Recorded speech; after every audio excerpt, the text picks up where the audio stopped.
आदाब नाजरीन, Saiyaara news TV से मैं सैयद अफरोज। आइए नजर डालते हैं कुछ अहम खबरों पर। हैदराबाद में मुनक्किद होने वाले फार्मूला ई चैंपियनशिप के जिमन में बड़े पैमाने पर तैयारियां जारी है।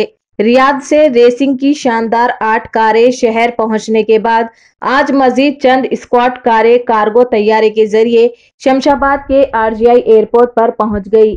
हैदराबाद शमशाबाद एयरपोर्ट इंतजामिया ने ये बात बताई।